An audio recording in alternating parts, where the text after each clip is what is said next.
La France vient de vivre une nuit tragique. Vision cauchemardesque que Notre-Dame enflamme. Notre-Dame, cathédrale des cathédrales. Chef-d'œuvre de clarté et de pureté, d'équilibre et de majesté. Œuvre née du génie des hommes que sa flèche relie au ciel.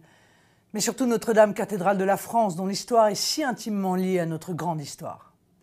S'il arrive qu'un monument puisse contenir l'histoire d'un peuple, cette incomparable œuvre millénaire renferme, nous le savons, l'âme de la France. De ces rois comme Saint-Louis, qui ramena la couronne d'épines du Christ, au procès en révision de Jeanne d'Arc, d'Henri IV, qui apaisa les guerres de religion par une messe, à Napoléon Ier qui s'y couronna. Des prières pour nos guerres ou nos défaites, au Te Deum pour nos victoires, Notre-Dame nous accompagne depuis 1000 ans dans nos peines et nos joies. Hier, c'est le cœur étreint d'émotion que j'ai vu brûler une part de l'âme de la France dans un rougeoyant brasier que les larmes de tout un peuple et même de l'étranger n'ont pu éteindre. Chez tous, cet épouvantable outrage à la France éternelle a atteint ce sentiment de paix et d'unité partagée qu'inspire ce fabuleux édifice. Sentiment qui dépasse le religieux et qui est profondément national. Cette nuit fut tragique, mais aussi, je veux le croire, allégorique.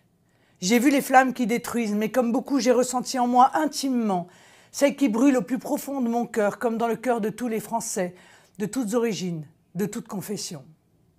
Si nous ne le savions déjà, cette éprouvante soirée est venue nous rappeler que rien n'est intangible et que ce que l'on peut croire le plus immuable peut être menacé. C'est une leçon d'humilité, c'est une leçon de vie.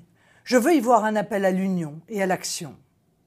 Au cœur de cette semaine pascale, qui appelle les chrétiens à célébrer la passion et la résurrection du Christ, Notre-Dame nous délivre le message de l'espérance. Espérance parce que la France, si malheureusement divisée et même parfois déchirée, s'est retrouvée unie dans l'affliction, dans la communion, d'une famille dans la peine qui voyait avec la rage de l'impuissance périr quelqu'un de proche. Comme en certaines occasions particulières, nous ne nous sommes jamais sentis aussi français, avec l'envie de partager, le besoin de parler, de se parler.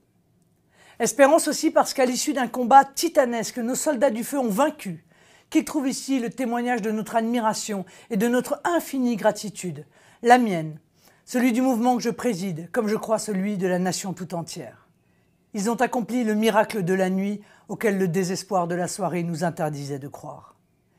Je pense bien sûr à la mise à l'abri des saintes reliques, dont la France a la garde, des joyaux artistiques irremplaçables qu'elle renfermait, de son orgue unique au monde et de certains de ses inestimables vitraux, source d'une pieuse et bienfaisante lumière.